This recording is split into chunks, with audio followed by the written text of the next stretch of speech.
Hello, Holy Hour listeners. It's me, Gavin, and welcome to the show. And, what a week it's been in the Cure world. Since our last episode, a lot has gone down. And damn, did I want to talk to you guys about it all in this episode. But just as fate has it and scheduling, we're not quite there yet. Couldn't quite line it up with the boys. And it just turns out at the time of recording this, Thursday night, March 16th, there's a general public sale now of tickets going on Friday, so a little bit of wrinkles and changes could happen still to come on one more day. But we had not only in the last 2 weeks, we've had the ticket or the whole tour announcement and dates. We had this whole crazy process announced and released to us to prepare for. We waited for our codes and our links and all this crazy shit. And then we had the ticket buying process, which is always stressful and a bit crazy. So we got some stories for you, and we're going to share them all probably in the next episode. And so we'll give it more time to stew, and we'll also merge that in with our tour plans for the, tour starts in May now. We know that. It goes all the way to July 1st. So lots to plan, lots to get on track. And we want to share all that with you guys. We're super excited about it all. It's been great communicating with a lot of you guys as all this unfolded. So made it so much more fun and part of a team, just saying who got what. And we're throwing back comments and everybody just sharing this and that. Boy, was it stressful though. But happy ending for us for the most part. We're feeling good about it all now. But yeah, we're going to share all that. But what we did have was this episode ready to roll right as all that was going down. And I had to go back and cut all the stuff in the beginning about us complaining that there wasn't a tour announcement yet. But fear not, we will cover all that very soon. And we hope you can take a deep breath, step back, clear your head of all this madness, and enjoy a nice little stroll down memory lane of 2011's Reflection Tour. So get comfy and enjoy. So speaking of which, let's dive into the episode at hand tonight. We thought it would be a great way to follow up our trilogy DVD talk with just, sticking with another live thing, getting everybody pumped up for the live Cure experience. And the next epic live one was the Reflection shows in 2011. But I guess to get things rolling, a lot happened in the Cure world since the trilogy shows in 2003. 2004, they recorded and released everyone's favorite Cure album, the self-titled record. And 2005, Perry and Roger left, and then they played there's a three-piece for about a minute, and Pearl rejoins, and they play a billion festivals, and then they record and eventually release 413 Dream in 2008, and tour more for that, and then 8 years later, here we are at 2011 now, so quite a lot of change when you really write it all out. But yeah, the Reflection shows, they seem to kind of come together pretty fast. Like now, rumors started swirling around April, and then the big announcement came on May 6th. They would be playing in lovely Sydney, Australia. And strangely enough, from what I gathered, I don't remember it going down this fast, but there was an announcement on May 6th, and then the show in Australia was 2 weeks later. So that was really fast just for this. But it was wow. But this was weird because 2 weeks, and because they were the headliner of a festival. This one, it turned out more. They would play Three Imaginary Boys, 17 Seconds, and Faith in their entirety as the headliner of the Vivid Live Festival at the Sydney Opera House in Australia on May 31st and June 1st. Do you remember this getting announced? I kind of feel like it was... I do, yeah. Kind of like the trilogy thing where I just saw Australia, cool, no way in hell I'm going. I'm glad it's happening, but I'll just check Chain of Flowers for updates and stuff like that. Was excited that it was happening, but it's a little odd because when I look at the dates now, we went out to see our buddies at Australia in 2000, must have been 2006 and 2008, I believe. So it wasn't that far off. So maybe because we had just gone, we were like, no in hell we're ever gonna make it to Australia for this too. But yeah, the Vivid Live Festival is kind of a cool thing in itself. As I was looking into that, oddly enough, as a side note, each one's kind of curated by somebody, and this one was curated by this Steve Pavlik guy who'd come up a bunch. Steve Pav is what he goes by, and he's a pretty big name promoter guy. He's head of Modular Records out there. And he's huge in my little side infatuation world of Australian 90s rock bands from Australia. So that's cool. I remember him from like this old Lemonheads video where he's like, then Steve Pav brought us out. And I'm like, Steve Pav, where do I know that name? And I was like, oh, that's this dude. And it turns out he's, I guess got a lot of cred because he brought a lot of those 90s rock bands, most notably Nirvana. Like he was the first one to bring them out to Australia to play shows, and before they totally exploded and everything too, but like Mudhoney, the Lemonheads, of course. And so I think eventually he got enough cred in history to himself that they let him curate this whole festival by 2011. And it's pretty rad. It's like a they'd had a bunch. It started in 2009. Past headliners were Lou Reed, Pixies, Brian Eno, Kraftwerk did it, and on the Cure's bill they had like Spiritualized, Bat for Lashes, Tame Impala, Cut Copy, Avalanches, and Yo Gabba Gabba actually played it on the same year as the Cure, so that was pretty cool. And so just a wide range. And from what I could gather, I guess the Sydney Opera House, I think it all takes place in the Opera House because there's like 6 different venues in the Opera House, so they'd have other shows going on and do it like a festival where they can. Oh, I didn't realize that. Yeah, so definitely correct me if I'm wrong, anyone out there that's more familiar, but that's how it was listed. It was like the whole festival takes place at the Opera House, 6 different venues. So I guess some are like just standing room, kind of like a more of a ballroom kind of thing or something. But so that's pretty rad. Robert had a quote saying, "The Vivid Live is a exceptional event, and we are very excited to be taking part. We have played a lot of memorable shows in Australia. We first performed here in 1980. This will be our 7th trip, but it will mark the first time on stage at the Sydney Opera House. We want to do something unique to mark the occasion, combining Cure members past and present in a live filmed interpretation of our first 3 albums. It feels like that should do the trick." So they kind of came out blazing with the announcement too, that not only are they playing the first 3 albums all in a row, but they're bringing back past members. I don't know if it was officially announced yet who, but yeah, pretty rad, good hype. And sadly it was all filmed. They kept saying from the start they were filming this for a DVD to put out like Trilogy. I'm not sure how far along it made it or what. I couldn't find anything that said who was directing it, so I don't know if it was the same dude from Trilogy or anybody else, but just seemed to be like one of those other many things that just kind of slowly fades away into the Cure mist, and you don't know if it's in his vault to be released at a different date, or if it was just such a clusterfuck. On store day. on a picture disc. You don't know. It could pop out on laser disc, like the big because it seemed like I'm sure he has it somewhere, and it's just sitting there, and it'll, like I've said 1,000 times, it's going to come out after he dies, and we'll get it all. Yeah, it seems like it would be savable to some degree. I can't imagine anything that would be like so horrifically bad that they would just be like, nah, put it in the closet forever, kind of thing. It's like, It seems like everybody that went to the shows were blown away by them. Just watching the bootleg versions that we watch for this is like fucking look great, So I was like, They put out a statement too, the actual Vivid Live, when this got announced. It said, "This will be the first and only time the Cure perform these albums in succession." So they go out and just flat out say it. Yeah, those poor bastards. They probably just didn't know, so I can't really blame them. They thought it was going to be the only show. Their PR guy got fired afterwards.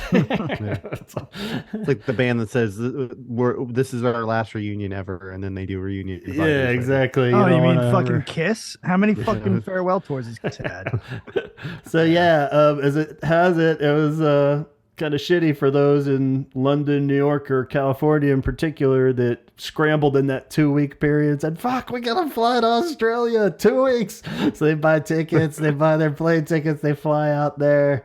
And then, less than 5 months later, they're playing in your home city there, right down the road, which does sound kind of horrible on the surface, but I think if anybody actually made it to Sydney and saw these shows, wouldn't regret it, I'm sure. So it was probably nice to just have a reason to panic and do it, And then I don't think anybody would not mind seeing it again in your home city. So probably if you wasn't made it out of Australia alive, Yeah, maybe if happy. something horrific happened in Australia, or your wife left you because you blew all the Attacked money. by a dingo. Yeah, Yeah, exactly. step on a rockfish. It's like Yeah. the most ridiculous shit. Yes.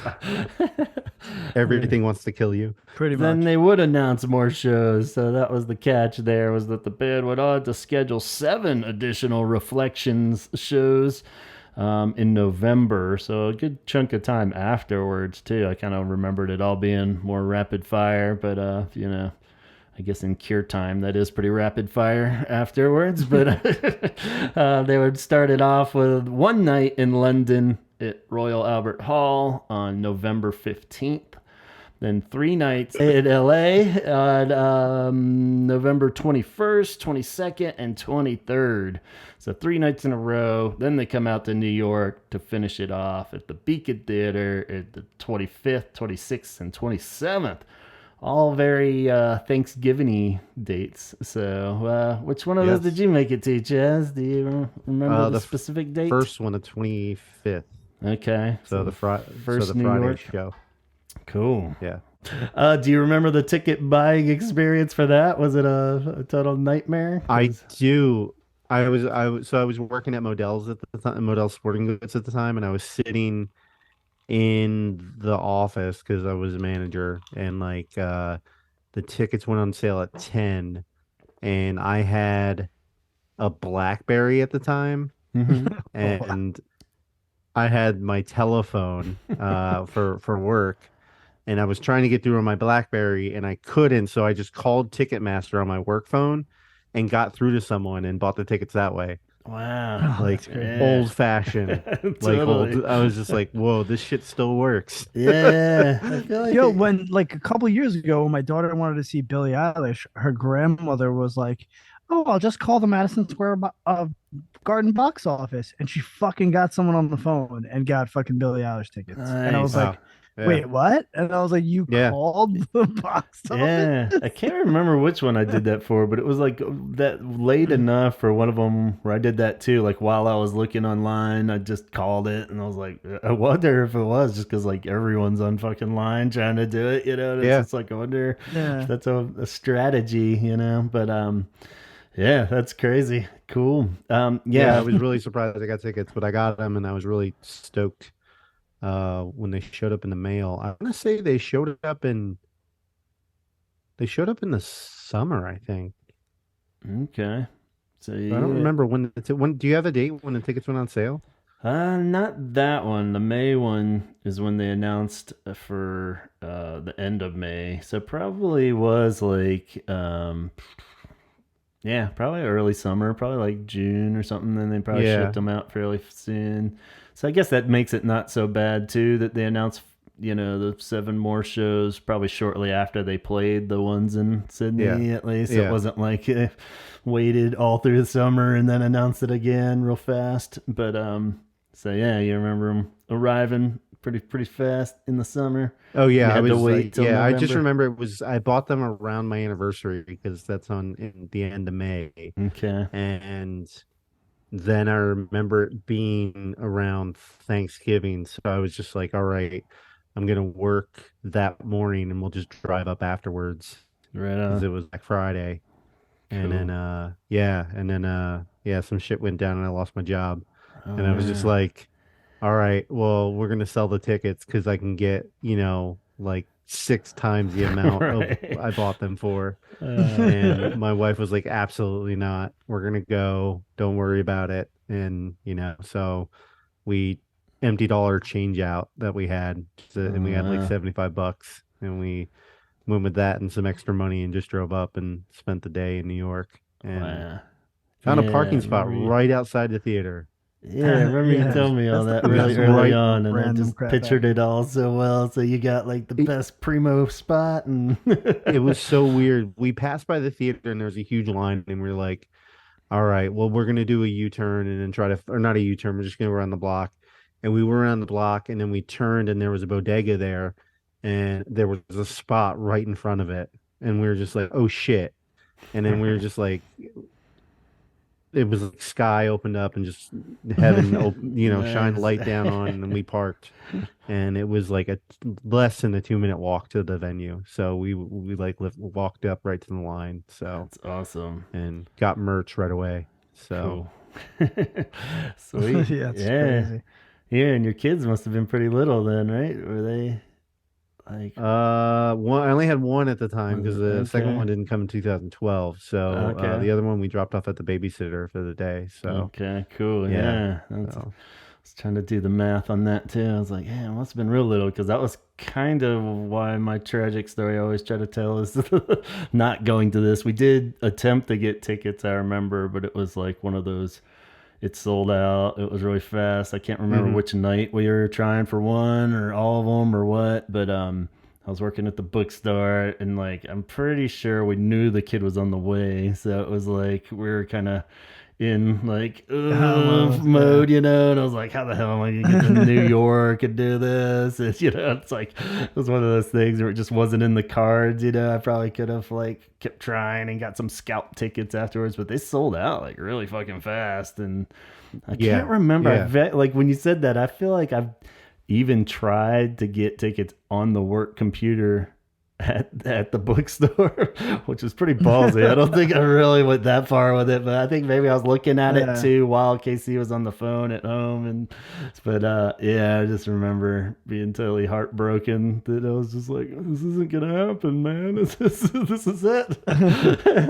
Well, the worst thing, the it's funny because it's like, you were saying you got them in the mail. It's like, oh, that's when you could still get physical tickets. Yeah. But back to the scalping thing, not just like them being gouged online, but around that time, I remember, that was a big time for the counterfeit tickets that, Yeah. you would buy from a scalper and then you'd roll up and they'd be like, this is not real. And you're like, Yeah. damn it, where is that guy? You'll never find me again. But yeah, it's like, so even scalping back then was like, at least now, if you want to get a ticket and you want to just fucking max out your credit card, you can, and it's legitimate. But back then it was like, you gave the guy 125 bucks. Yeah, you don't You know got what on the the line and c'est la vie. That was it. Yep. Yeah. Sheesh. That's what I should have done. Should have just made a fake ticket. But, I remember we also found out we were having Braden in September. okay. So yeah. we were expecting in to that have the boat second too. kid. Yeah, that's what I was So, thinking. It yeah, must we were be. just like, So that was weighing on me too, selling the tickets. But no, my wife was like, nope. So we didn't. So That's awesome. it turned out for the best. So Yeah. Crazy times. But yeah, that's Yeah. cool. Glad it worked out. yeah, absolutely. So let's see the build up then, as far as the announcement of return members is a huge part of this experience. And like I said, they pretty much had announced it this way for the Australia shows even.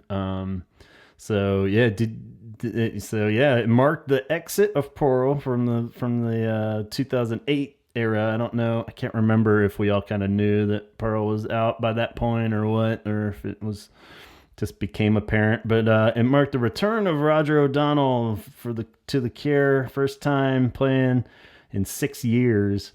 So he had been out for 6 years, which seems crazy. And he would join in on sets 2 and 3, and 4, I guess if you count the encores, but would come in on 17 seconds and play for those. And Faith. And then we decoded the intel from the First Order spy, and it confirms the worst. Somehow Lowell has returned. Dark science, cloning, secrets only the Sith knew. Who knows? But Lowell is back just like Palpatine. Who would have thought in all this time? Oh, no. Just kidding. We're not going down that road. No. But Lowell actually takes credit for kind of putting the idea in Robert's head. In his book Cured, he says that he contacted Robert after they'd, I guess, patched things up 11 years earlier with Bloodflowers era. But somewhere in there, he said, the 30th anniversary of Faith is coming up. We should celebrate it somehow. And then Robert got back to him with yes, we're going to perform all 3 albums in Australia. You should come along. So he was excited to be back in the Cure family, and part of this, after 22 years, was the last time that he had played with the Cure at the finale in Wembley for the 87 Kissing Tour. So yeah, and that was just on keys and stuff. If you go back to his last time behind any kind of percussion or drums, or going all the way back to that infamous night in Brussels, was it, where they all fell apart after the pornography tour, would be his last drumming with the Cure on a stage. So it's been a minute for Lowell.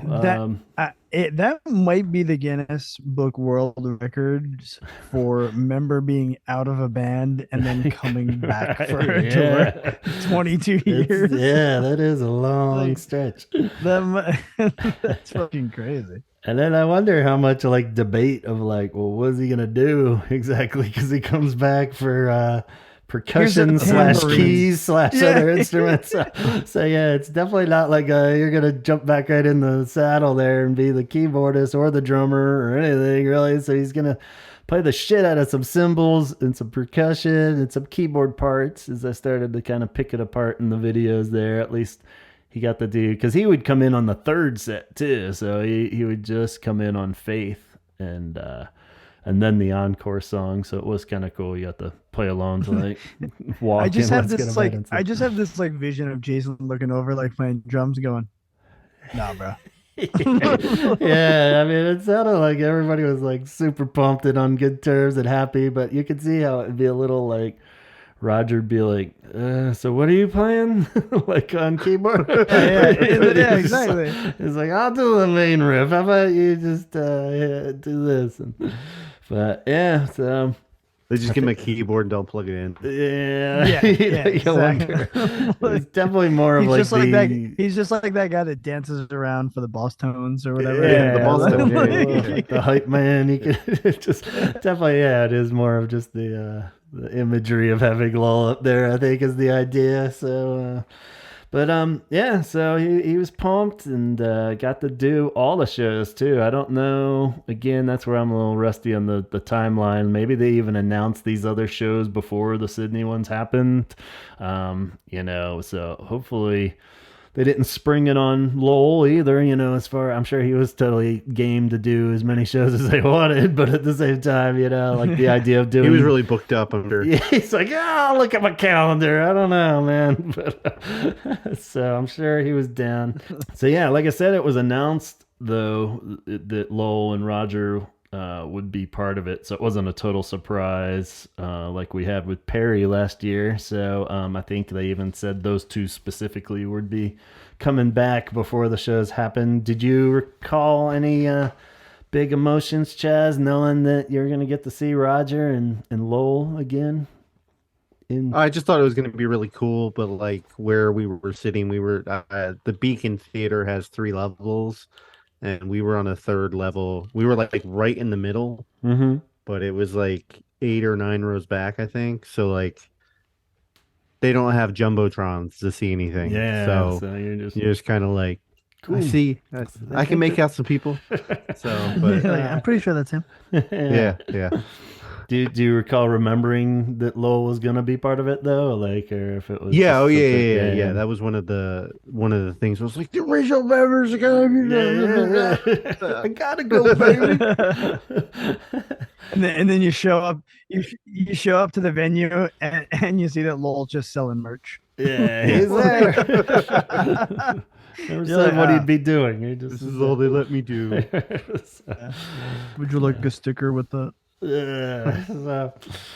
But yeah, performance wise, I guess as we start getting into what actually happened at these shows, I guess we'll give credit. We should cite the links that we looked at least. There's not a ton. I thought there'd be more. I think there's a lot of little individual one off like phone Mhm. kind of clips and stuff of like certain songs, but not like too many Yeah, right. complete ones. The There's full the thing. 100% Cure page on YouTube has a good multicam one that got put together of people's phone footage and probably like a decent sound that they put over all of it and put it all together as they do. I don't know who these people are that put all these together, but God bless them. It must be such a There was there was a guy sitting right in front of us uh-huh. that had a camcorder, He was making like it a happen. digital one, like the side flipped out, Yeah. and like he had his hat like over top of part of it to hide the red light, Nice. and he had just like sitting on his chest. But Yeah. I'd never seen the footage anywhere because I haven't Yeah. seen it from like where we were sitting. But it couldn't have been great. Yeah, I mean, I don't know. 2011, they're still pretty rough, getting like even those Yeah. phone ones. I feel like not until this last tour had been like enough where you could really piece the footage together for these multicam things that people do. But I think the key is just getting a good audio sound, and then you can kind of look Mm, past the blurry whatever because it just looks like a rough video footage. But it's watchable. I Yeah. definitely enjoyed watching it, and Max Zarucci, who actually did a lot of cool recording for the most recent European 2022 tour that we referenced. His multicam one was the one that I watched the most, and there's another Bear with No Face who I know is involved with a lot of the Cure viewing party stuff. So those were the ones that we looked at. Oh, the 100% Cure one was Faith only, but I felt like that one the footage was like the best. It was like really clear, up close shots, so that was pretty cool. But it was yeah. Faith only, Faith, which is kind of the one I wanted to see the most, really. That was pretty cool. All three were very cool. So yeah, gotta give a shout out to those guys, and cool that those exist out there because that might be the closest we get. I don't know if that DVD's ever gonna make it. So yeah, as far as the set list, obviously it's all three of the actual albums. So Three Imaginary Boys kicks it off. It's the real deal Three Imaginary Boys too. We're getting Foxy Lady and So What and all those gems. Weedy Burton's even in that shit. They don't skimp on it. But pretty cool. A lot of these are ones that they haven't played in ages at that point. So that's pretty cool. I like that they kept it as a three piece. We didn't get like the beefier version like we did with Trilogy where they still had everybody playing Pornography. Like they didn't have Roger come Yeah. out on this one and just play something, and make it a more modern version.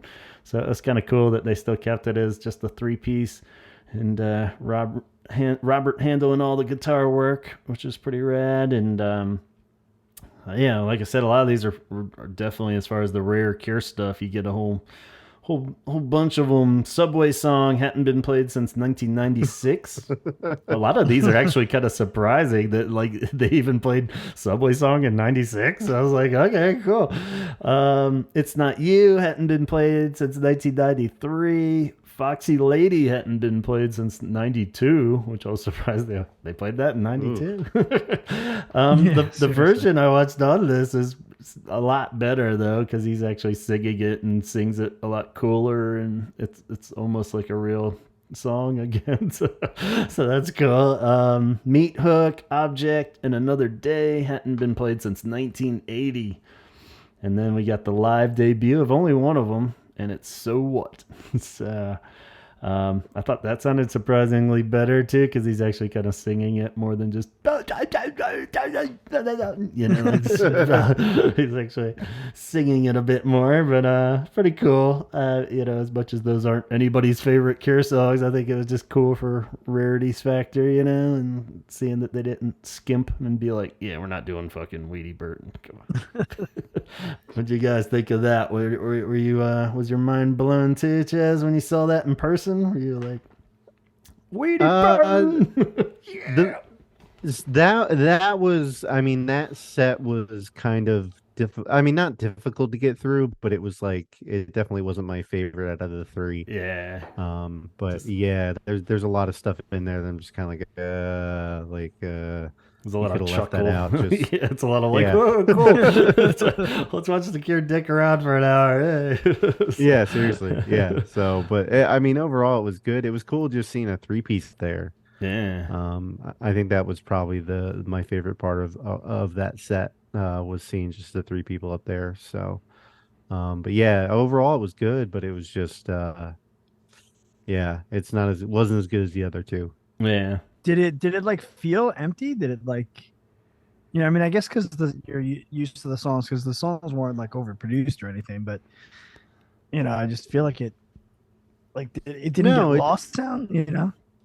no, I just I liked it just because it was I don't know, it wasn't it sounded more like the original album than seeing them play Boys Don't or not Boys Don't Cry, but like Grinding Halt with just three people compared to five or six.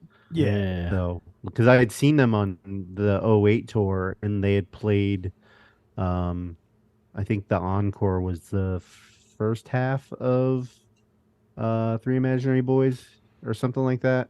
Yeah. And I had heard them played all those songs as like, whatever they had, five people at the time. And just hearing it scaled back sounded really, really cool. So, Yeah. Yeah, a couple of those like 10-15 and Three Imaginary Boys have definitely been hmm played like Wish Era and stuff like that. You hear it as like a beefier version for sure. But that's cool. Yeah.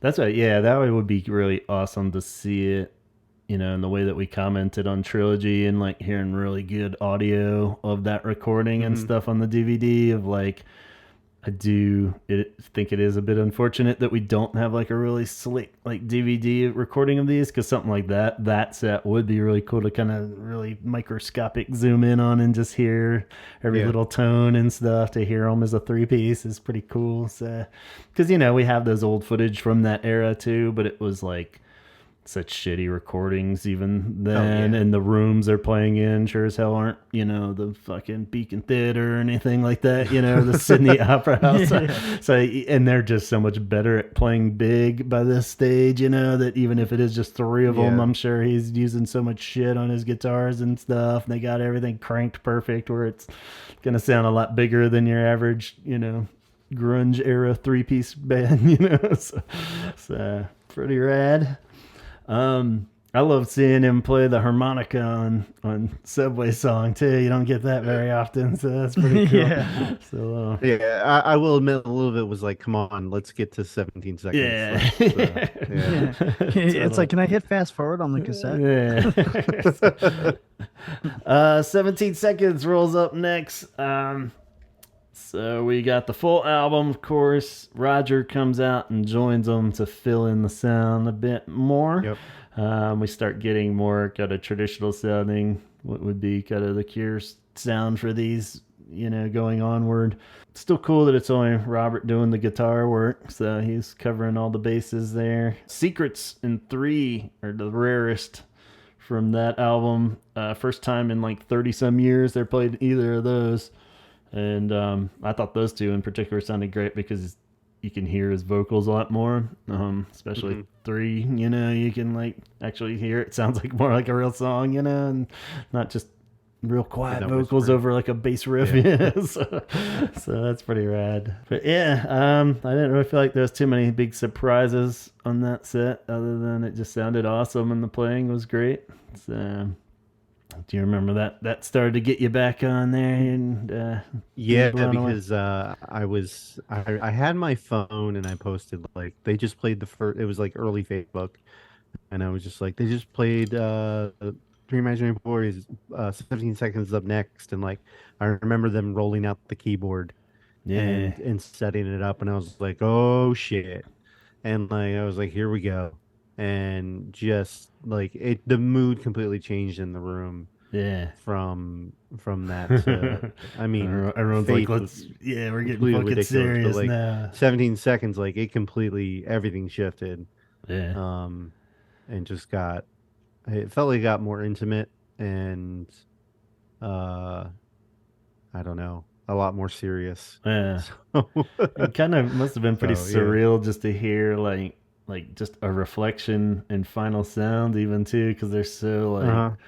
they never fucking will touch that shit like live, just throwing it into a set or something, and just like hearing it kick off the set and something like that would just because you've only ever heard it really on the album, so just Yeah. watching the Yeah. bootleg, even it's just kind of like hearing that like ring, ding, kind of like it's just like that's sweet. They should bring that shit back, and do just start a whole Oh show. yeah. Bring it back. It would be I a wanna They cool. should bring hear it. Secrets back. Like Yeah, that's like one of my favorite songs on that album, and like just being able to hear him sing it was really rad. yeah, But yeah, it was a lot more powerful than just the album.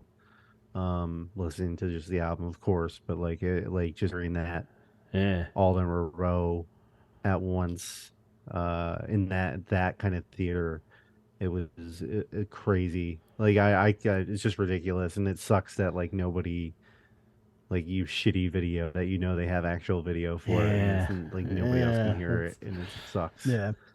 It had to be weird though too. Like, not I guess it's not that weird for them, but it's like you almost, with Boys Don't Cry not really being on, you know, Three Imaginary Boys, but then playing it on the, for the encore. Yeah, But then the U.S. release when they changed it, it's on it and it's called Boys yeah, Don't Cry. You know what I mean? Like, Yeah, so it's like I bet there are people there, watching it live that were probably like, wait a minute, Boys Don't Cry's on that record. Like how come they yeah, skipped it? They skipped the yeah. song. That's we'll get to that after Faith, I guess. But the fact that they backtrack with the bonus, like we said with the trilogy, it was a shame that they didn't do that as the encore. Is like, this is where they've caught on that. Oh yeah, we should. These are also short. That we should do the B sides and the yeah, outtakes and the singles that came out at that time, but weren't technically on the album. All that nerd shit that we all love. It's like sweet. Yeah, There they they learned are. that, It's you like know, it's like for yeah, sure. 'Cause like Killing an Arab and stuff weren't even on it. You're like, oh yeah, that's great. So pretty cool that they included it all. Yeah. So I guess moving on to Faith, even Lowell comes out, Roger stays out too. So we got the whole shebang going for Faith. He hits those cymbals, building up the tension there, and that section's pretty sweet in Lowell's book. Everyone should go back and reread that. I wanted to make sure I wasn't missing anything, but how he's just like watching them backstage for the first two sets at the Sydney Opera House, and just like waiting for the third set to come out and just probably like about to throw up. I mean, you just think of the nerve factor was probably through the roof, but in emotions too, so he was tearing up, he said, and just came out though, and it sounds great. They played, so many of the again live ones on Faith you don't hear that much anyway. There's a lot of great ones that don't get sprinkled into the regular Cure shows by any means. So Doubt, we had the official live debut. It had never been played live, which is crazy to think. And All Cats Are Gray and Funeral Party and such are definitely ones that don't get sprinkled in that often. Even Faith is kind of a special occurrence when it shows up. So yeah, I don't know. I think it sounded cool. The cymbals that Lowell was playing, I don't know. What'd you guys think? Was it really add a line? It's just nice to have him up there. So. just nice to. He could have just stayed up there and just waved. It would have been fine. Yeah. Well, I thought. I thought he was gonna come up and play drums because, like, I was the way that it made it sound was like he was there to be part of what he was part of. Yeah. And like then like he wasn't, and I was just like, oh, well, okay. Yeah. It is what it is. Whatever. It probably works best for them. If he wasn't, for how tight they are. Yeah, that would be So to have him, not that he wouldn't be able to do it, but it's just, I don't know, it works better for them. But yeah, the way they made it sounded like he was going to be up there for playing, even in Three Imaginary Boys, that he'd be up there playing with them. But he, it was like, whatever. Right. I don't care. Yeah. And it's I just, wonder if I wonder if Robert initially like maybe thought that and then when he like ran it past, the rest of the guys are like, Yeah, yeah. I You don't wonder know. how the negotiations Yeah. went Well, the down other two fully, and at because that yeah, point. it is Yeah. very like rock hall too. The idea of like on the surface that seems like an easy thing of like yeah, he'd just pop in, he'd play drums on that, but it's kind of Yeah. weird, you know, like what the fuck would Jason just be like, all right, and then just like not play on that set, He's like, I'm gonna you go know? have a beer in Yeah, the back. and then Am it's I out like of the band? and it, Like I yeah, could see like that kind of thing. yeah. Yeah. If it goes too well, Yeah. is Did it like it's Lowell like replace me? He's like, betrayal. so yeah, you wonder if it yeah it'd be more the after fact of like, do we have to kick him out again after this? You know, does he think he's like you know like this He's kind of just thing? hanging He out now. knows. Yeah, it's like Yeah. every time we play faith songs, I'll play drums, and it's like no, miscommunication. So at least it I seems saw like the new roles. set list for the new tour, and it's void of like anything from the first three albums. Yeah, What's what's up, guys? why am I here? Like, well, we'll let I you don't even know. know these songs.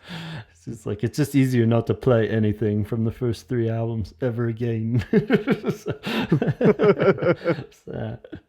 but like I was saying, it was nice that Lowell sticks around for the encores too. So that's what I initially kind of had it in my head that he was like peace after Faith, and I was like, yeah, that's kind of not that much really, you know. But cool that he got to stick around because the encores are arguably probably the parts all the Cure nerds got really excited over, I think, because you didn't really, you know, this is all the weird shit for the most part. Yeah, especially that first one, you got like World War, Cold, Plastic Passion, Oh yeah. mixed in with like the singles that just weren't on there from like Boys Don't Cry, Killing an Arab, Jumping Someone Else's Train, into Another Journey by Train. So that's pretty rad. Second encore, which was Descent and Splintered in Her Head, Show It Sometimes, Hanging Garden. Yeah, it's weird because it is like the B sides, but even by that point in Cure-ness, they didn't have like a ton of B sides. Like 17 Seconds and Faith didn't have like the huge amount Yeah. of B sides that they would start cranking out by like Head on the Door and stuff, you know? Yeah. And Well, when they played the Hanging Garden, I was like, yeah, are we going here? going Like, into this now? are we going to the pornography store right now? Like, what are we doing? Yeah, Yeah. it's kind of dangerous. Where are you leading me? So, Like, are you just teasing me or? Yeah. Yeah. Yeah, it is a slightly odd lineup for something that Robert would pick out because it is like all B-sides and singles that is very mathematical. It makes sense. It's the songs they were playing, there were the extra singles. But then you're throwing in like Hanging Garden. It's like, well, what the fuck is that? That's just the single off the next album. You know, it's not Yeah. even, you know, anything too Well, rad. I wonder if it was one of those things where maybe that was written during the recording of the previous album. You know what I mean? Like Something that he maybe it wasn't associates with it recorded, more. but it might have been written. Yeah, it might have been Yeah. like part of that writing process, or like, maybe demoed out then. So in his mind, it's that era. Yeah, maybe, or maybe just something to represent pornography because it is still very linear. When you look at it, it's like then it's Hanging Garden. Then he does the next encores, Let's Go to Bed, Walk, and Love Cats, which is just the three singles that will connect it all the way up to the top now. So you could tell in his brain, he's like, cool, that's all been covered now. We got all the way up to the top, you know. So also in New York City, they played extra songs. yeah, interesting So, footnote there. Fuck you guys. Yeah, that was You guys, I'm going home. a couple We got weird the ones cool with that concerts. because yeah, New York gigs, all of them it looked like got Caterpillar and In Between Days and Close to Me too, right? So because yeah, I don't we haven't said that yet, but all these shows have been the exact same set list going back to the Sydney Opera House ones, even all the LA ones, the Royal Albert Hall one, and then up to New York. So yeah, you don't remember if it was on all three or if it was at your show where you got Caterpillar. I only went to one, the first one, so I know Right. that they did extra songs on top of that. But I know the Caterpillar, and I want to say In Between Days, but I don't know if Close to Me was played on Setlist FM, and it says it was only played once on that tour. Okay. So yeah, maybe they just So, plugged it but in In on the Between last Days and one or Caterpillar something. were both played. So, but I mean, it could have been played. It was just it, dude. It was like two concerts. Yeah. That's That's it. completely It different vibe was and well, just like Faith was so depressing, and not that I didn't love it, I absolutely loved it, but like it was so depressing that like it like sucked the life out of everyone. And right. then they go off stage and they don't come back with like bangers. So like you're just kind of like Right. Yeah. you're still in kind of the malaise of like what you kind of just went through, and then you had to Yeah. sit through the intermission. And then finally they hit Boys Don't Cry. I guess Plastic Passion is a little bit poppier. Yeah. So, but like, and then they hit Boys Don't Cry, and you're automatically back into it. Now it's all like Let's Go Pop, Yeah. Yeah. which I'm okay with. But it was definitely like a tale of like it was a completely different type of vibe, Yeah. from the encores. So, but like, Yeah. dude, It's super weird. you don't need three encores. Yeah. Like, This do is just one or like maybe two. Like, unless you shit your pants and you gotta go get changed, don't Play it all do the way this. through. Yeah, if you want to play Yeah. those songs, play the songs, but don't give us hoopla of the off and on again. yeah, I guess They he's were doing just that stuff in 2016 too, and it was just annoying the shit out of me because you're like, they're gonna come back out. yeah, They're just connect them the all. instruments are still on. Nobody came Yeah. off. You didn't see anybody come off on stage. No, no workers. So I was just like, they're coming back out. The Like, lights don't come up, yeah. like So fully. that's the only annoying thing I have as an old man. This maybe he just needs to go to the bathroom there, so who knows? But yeah, it's interesting. And just a weird, like ending on Love Cats, on the regular sets, on the non-New York ones, it was like such a weird closer.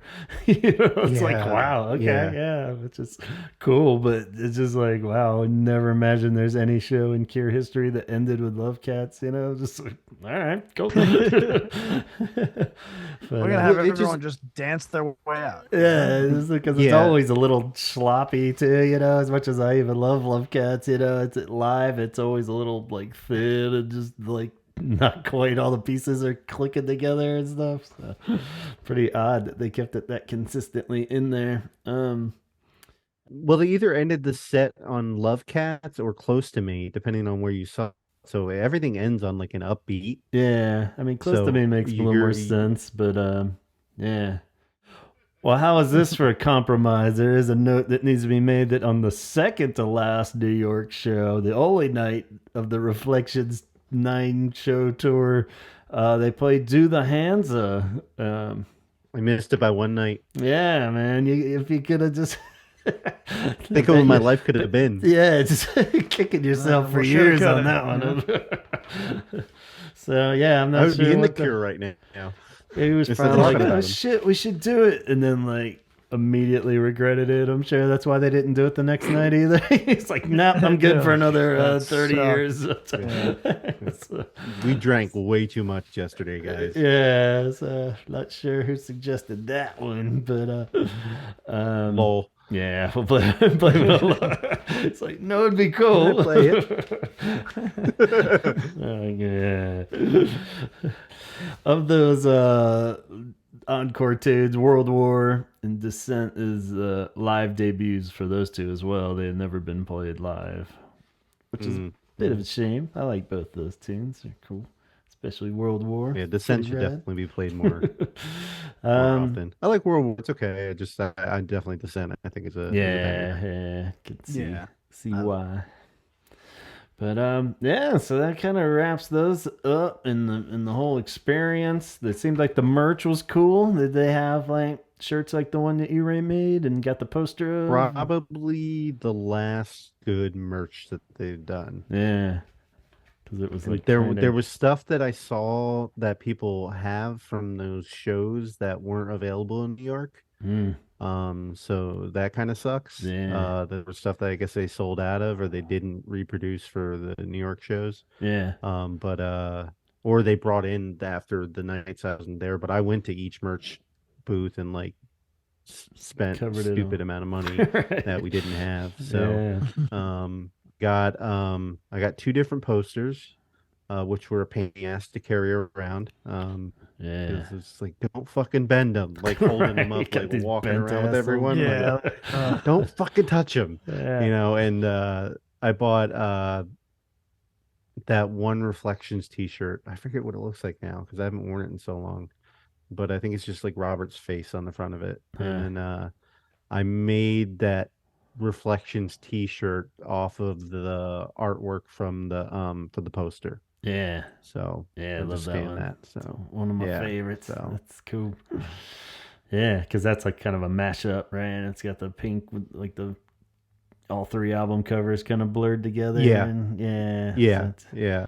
And I bought some other stuff too, but I can't remember what it was. But like nothing big like that. But yeah. So it was. I think it was the last good stuff that they've done.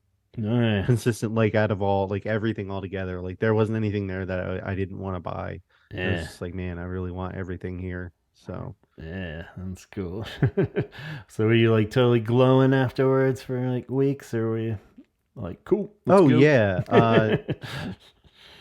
it was just the concept of it all is amazing that you're going to do everything that you've put out between, during those years, even your B-sides and all that other stuff. The execution was great, other than not having it widely available to everyone. Yeah, But I mean, I don't think they're going to do a 30 shot, a 30 stop tour playing the same the three albums, three, even though that's yeah. kind So of it what made everybody wants.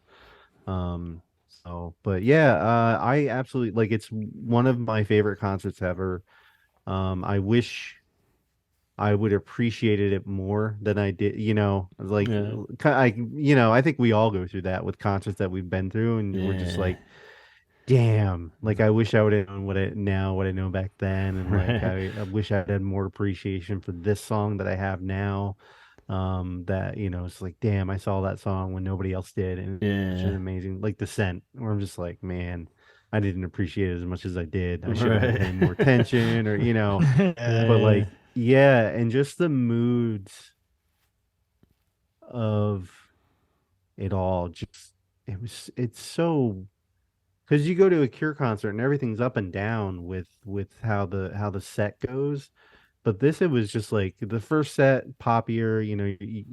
It's not everybody's kind of fitting in, but like as soon as 17 second hit in Faith, it's just like you're enjoying this like really depressive display in front of you, and but like you're kind of sucked into it, yeah, and like you kind of feel like, "Ugh," but like at the same time, just like this is the most amazing thing. yeah. Like it's like watching I don't know, House of Sand and Fog or Liza, Right. like one of those really depressing movies where you feel like Yeah.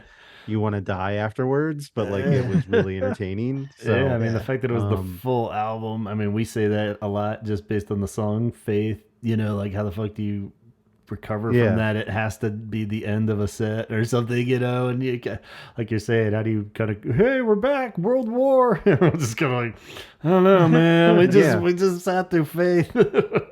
It's gonna take a minute. Just get with me. But Well, there was honestly no reason to do the encores. I mean, just those three albums alone is enough for a concert. yeah, Like it was I like a mean, 3 hour concert at that point. yeah. Between it was probably I like mean, three they're and a pretty half short between the set albums, but changeovers and yeah, everything. yeah, And but then they fucking come out with that long of an encore. right, Like nobody yeah, does that. That's fucking ridiculous. yeah. Well, even going back to They what Antonio do. said in the trilogy one, to this day, I don't hear of bands playing three of their fucking albums in a row. So I mean, the fact that they No. only did that one time would have been amazing, But like the fact Yeah. that they Yeah, I redid mean, you it, and usually it's get like those anniversary tours where bands will play a full record and then they'll do like, five or their greatest six, hits kind of things or bangers something. after that, singles, Yeah, and that's it. And that's full Yeah. ticket price on that. yeah, But yeah, but three albums. I mean, come on. yeah, It's like crazy. I mean, I'll definitely say from a comparison standpoint, I mean, obviously Reflections and Trilogy had different um different vibes because the era, but there's also production and everything that went into the other one. Where this one not as much, but they definitely didn't. They weren't as like connected in I feel like in watching Reflections, but I think that's because you've got two members that weren't in the band for a long time. Right. All of a sudden, jumping in is different, and like I wonder if like Robert like watched back on the film and was like, we just don't seem as into it. Yeah, Like I don't know, like I'm curious. Like it's just yeah, I could totally see it being something like that. And more just the band connection wise, or even just the albums, really, because they are just the first three albums. They're not the way like Disintegration, Pornography. Maybe there is something more to that trilogy of the sound, and even think what you want about Blood Flowers, it is in that vein, and everything is it is something where they all pulled from that. So I mean, it does flow a little better, or just not maybe flow, but if you're rewatching it, I could see him being like, I don't know, it just doesn't have the but it's hard to say because we're just watching like bootleg shit on YouTube. Like if we got like a really fucking good cameras flashing and cool edits zipping around everywhere and shit, no, and like they were still like, I mean, I feel like, I mean, they were like running all over the stage, and up to each other and stuff in Trilogy, and there was more of this like, like almost camaraderie and like bouncing off each other from an energy standpoint. But then again, you also have multiple guitars going on in that one. And, like, so it's like definitely a lot of factors, but I hear you. Listen to Faith 6 nights in a row and see how you feel after that. Yeah, like true. Play it for 6 nights in a row. And that's true. Yeah. I don't want to be here anymore. Even Robert was probably like, "Listen, make sure there's no rope in the dressing room." He's just like shoelaces away. Take away my shoelaces. Yeah, I mean, we all know how much he can get into songs. I can't imagine like what that would be like playing night after. I mean, it's 9 nights, but I mean they weren't consecutive nights, but like still like, and then the practices on top of that, and then well, I was thinking about that too, and watching a lot of the clips of the new songs from Songs of the Lost World. I was like, man, I'm like every fucking night he had to get up there and like pour it out about his brother's death. It like fuck, and I'm just like, I was thinking about that because it's like he's not the guy that's just wrote the words because they sounded right like it should, that it was truly that. And I'm like, God damn, like that must have been fucking gut wrenching. Yeah, he definitely doesn't go through the motions every night. He definitely has them. He feels it like when he's up on stage, which I absolutely love about him. So. And a lot could be said. Probably he has to be the band they are now, and the age he is now, and mature and a professional. You know what I mean? I think he can probably tap into that more now, and not like if you had those heavy songs and were a kid, you would get so self-destructive the way they did, like Pornography and stuff, and like he would just be a fucking well, the mess difference is he's not leaving that and then masking it with alcohol and drugs. Yeah, exactly. So he's probably at least more in touch with his feelings and stuff now that he's a mature man. So I mean, but that's tough business for sure. I can't even imagine. That would be hard to unpack as many shows as they played on that last tour every night. Those were always consistent ones too, like I always assume that's why he takes a break from Faith, and doesn't play it at every show, and why we don't see Same Deepwater as You in there all the time. It's just like you got to pull it out those certain nights where you can do it. So pretty impressive. So I guess that takes us to 2012, the next year after Reflections, and a lot changes pretty suddenly there too. That's when they officially bring Reeves in for some festivals, and he'll be in the band from then on. Roger sticks around, and Lowell goes off to start writing his book. So hopefully, it seemed like that was all, like we said, agreed upon in advance. Hopefully, no feelings were hurt or anything. Talks of other trilogies started to flow around, but I felt like that was probably more just fans hoping and talking shit. I don't know. I can't remember if Robert ever really seriously threw out any like, we'll do Top, Hit on the Door, and Kiss Me. I felt like at time it got close for something that popping up, but almost like I remember it being pretty serious Yeah. because I was planning out like if it was happening somewhere to go to. Yeah, I remember Um, thinking like I'm not gonna but fucking yeah, I miss it remember. this time.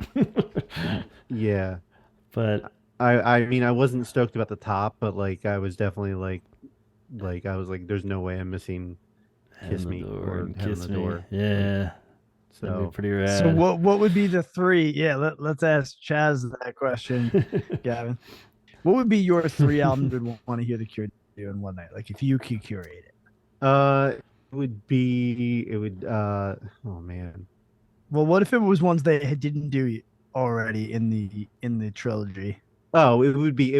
I would just switch out "Wish" from the top, and it would just be "Wish," "Head on the Door," and "Kiss Me, Kiss Me, Kiss Kiss Me. Me." Right. Yeah. I Yeah, think that would be like yeah, yeah, for me too. That's Yeah. yeah, Yeah, there's not really too much that, room. that'd As be I started thinking about that that'd in be like hindsight, I was there. like, would pretty much have to just be like "Wild Mood Swings." those. Yeah, nobody, no, Yeah. nobody's saying Wild Mood Swings, Blood Flowers, and self-titled, or even Yeah, better, like Blood Wild Flower. Mood Oh, I guess Swings, you couldn't count. 413. Yeah, you couldn't count Yeah. yeah, Blood Flowers then if we go by our rules. So it'd have to be Wild Mood Yeah, yeah. Swings, self-titled, and 413. So yeah, that's Yeah, the but trilogy I everyone feel like really wants. I feel like Wish, Kiss Me, and Head on the Door also have like they have similar feels to Yeah, them, yeah, and they yeah, they I do. do. think Yeah, would definitely have a yeah. have would be a killer fucking night. Golden Era trilogy, something like that. Yeah, like what would they Yeah. even call it? Like like Yeah, I would still probably have to go with pornography, not pornography, disintegration, head on the door, and probably Wish if they were gonna play three. yeah, if you could pick any three and we threw Yeah, out that those were that yeah that would be I think you get a wide variety of everything all mixed Yeah. in there. So I'd still like a full kiss me on anything just because it's so many songs. That's like a whole trilogy in itself. Yeah, I know. Let's hear them all. Even Yeah. Hey You. Ah. oh my god, yeah, I didn't even think about that. And then all the B sides. That would There be would have like to be longer than all the other multiple- trilogies. Yeah, there'd have to be multiple intermissions in that one. totally. Like Within the actual album. That would be my pizza. That would be my pizza moment. No, I'd just go get some food Yeah. and be like, "Hey, who's on?" Yeah. But I have it all planned out because I know the set list. True. So yeah, there you go. That is nice with these You know- trilogy things. You know what you're getting. It was like that. yeah, that, you're that, like, oh, you know what? I can deal without the next three songs because I really gotta piss. that you know? bathroom line in Berlin. As soon as the first chord of "Watching Me Fall" rang out, I bet that thing was like everyone was like going to the bathroom. I got at least 15 minutes. I could take a shit. Yeah, it was like uncomfortable yeah. shit. Reading the paper in there. I can take a shit, get a beer, say hello to my friend that's all the way on the other side. Yeah. Buy that T-shirt. I'm gonna do a couple laps around the stadium, get my steps in. Go out, smoke a cigarette. Yeah. So, yeah, it was odd too. Like I was looking for like more inside scoop from the band on these shows, and it's weird because around this time I think is when he starts just really backing off on like because 2004 he kind of rebounded with a lot of press and stuff for a self-titled album, but then after that like he's really kind of, I thought there'd be at least like a couple like just interviews for the Sydney show, but like I couldn't find shit in 2011. The few interviews I did find, he didn't even mention the Reflection shows. He just was like talking a weird one where it was just more political talk than he normally does, and that he was just bitching about social media, how he hates social media. So it's just all these kind of random Robert rants, and then they're like, and by the way, they announced a few more Reflection shows, and it was like, really weird. But so yeah, I didn't really get any of like the scoop like we got with the trilogy one where they were talking about why and the approach and all that. So it was Yeah. a little missing out on that too. So, but sometimes it's better not to know. Yeah. But yeah, so I don't know. I guess we'll leave it on that as we continue getting hyped for more live Cure stuff and reflect back on past stuff. But I have a wild prediction for Okay. for the tour. Okay. They're not going to play any of the new songs they played in Europe. Ooh. They're going to play 5 different new songs in the United States.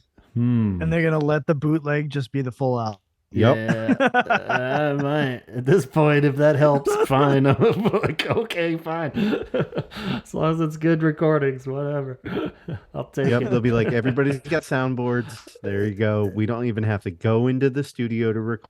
Yeah. Yeah, just That's take gonna be your the take your the iPhone new video, dump it into fucking Pro Tools, GarageBand, or whatever you got at home. Make the shit yourself. It's the Everybody's new wave of recording albums now.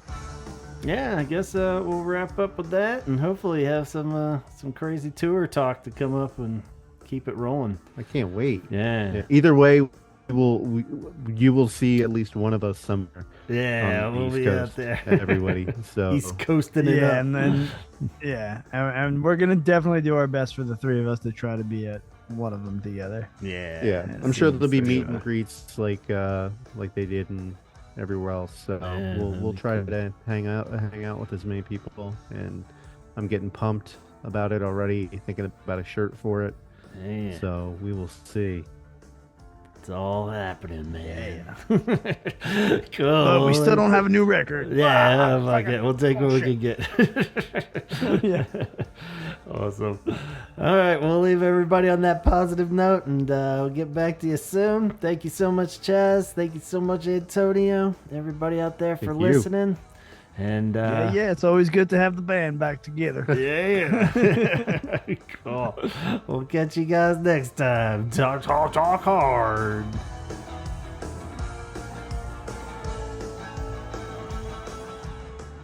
All right, we can't top off this episode without a giant thank you to our Patreon crew. If you think you would like to join our Patreon, go on over to patreon.com/thewholeyhourpodcast and check out what's going on over there. We would love to have you on board to join these lovely people such as Donna and Craig and Jeff Hilton and Jeff Cortland Jones, Sue, Ben, John, Allison, Alan, Dione, Namicio, Danny Coulter, Matt Ford, Tom Johnson, Letty, Tom Burns, and John Roberts, and our newest addition, Francisco from last week's Trilogy episode. Welcome on board, Francisco. We love having you here.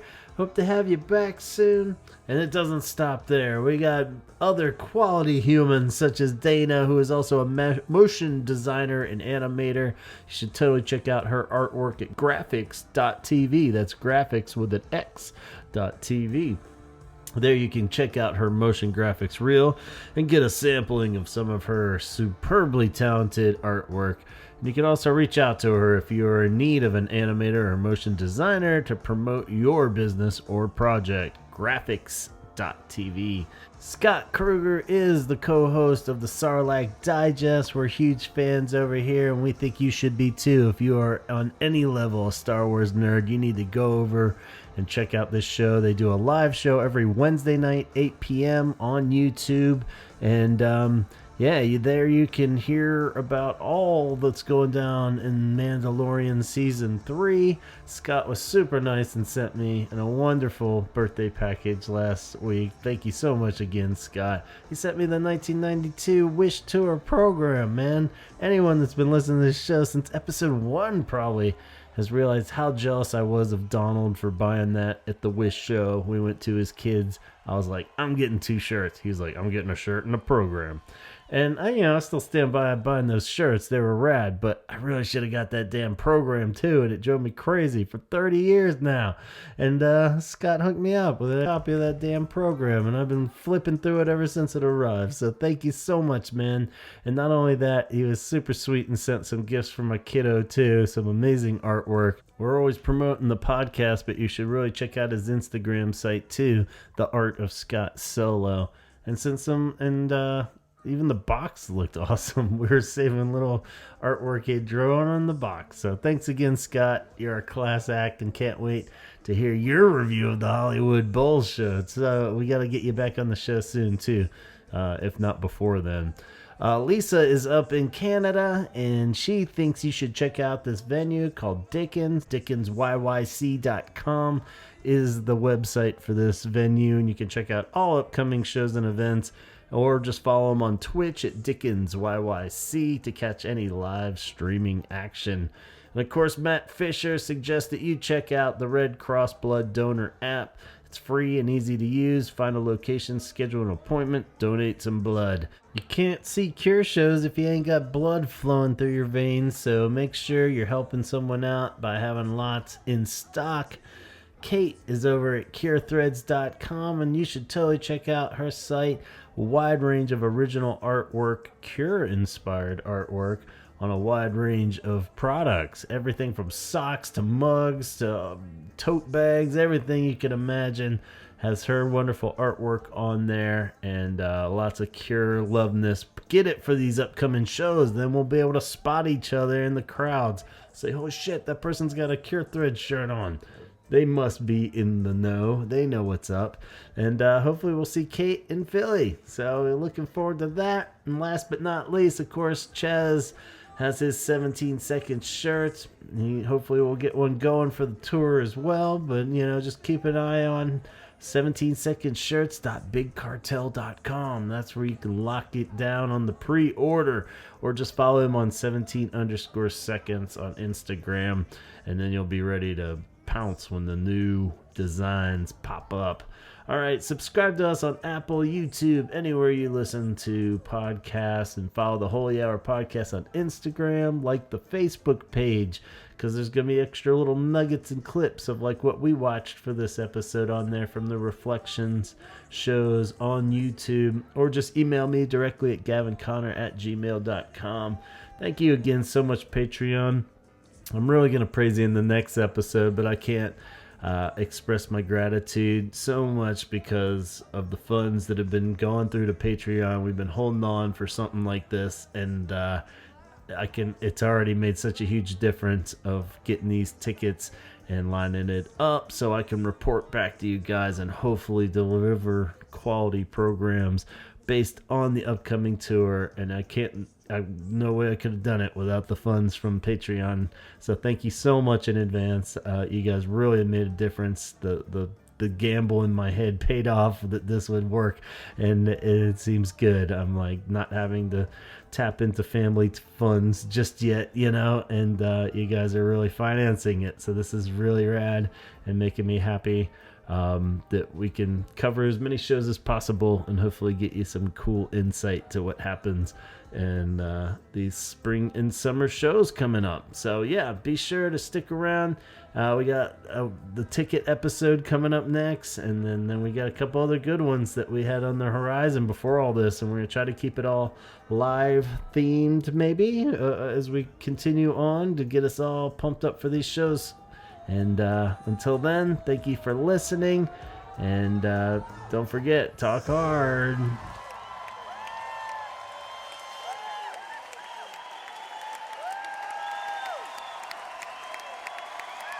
Because we can't stop.